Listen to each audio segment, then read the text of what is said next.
పిల్లలు ఎస్పెషల్లీ స్కూల్లోనే ఎక్కువ ఉంటున్నారు ఇంట్లో కంటే. సో ఆ టీచర్తో బాండింగ్ అనేది very important.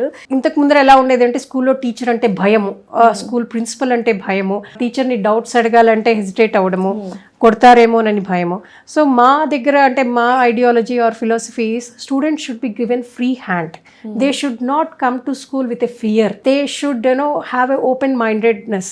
In the same way మేము కూడా టీచర్స్ ట్రైనింగ్స్లో ఆర్ వర్క్ షాప్స్లో వాళ్ళకి చెప్పేది ఏంటంటే if you have patience, like basically టీచింగ్లో when you have chosen teaching you should have lot of patience, a caring, bonding.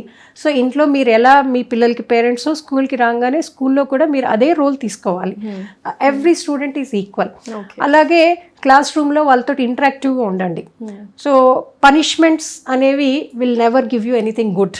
So it makes the child very stubborn and he will have a negative feeling to come to school. ఇలా మనము balance చేస్తాము. అలాగే ఓవర్గా కూడా discipline లేకుండా చేయము. Character building అనేది important కాబట్టి పిల్లలకి ఎక్స్ప్లెయిన్ చేస్తూ ఉంటాం. ఇంటిగ్రిటీ అంటే ఏంటి, నువ్వు క్లాస్ రూమ్లో ఎలా ఉండాలి, నీ పక్కన ఫ్రెండ్స్ తోటి ఎలా బిహేవ్ చేయాలి, టీచర్స్ తోటి ఎలా ఉండాలి. So these are also the values that we inculcate in our students, especially in Ravis.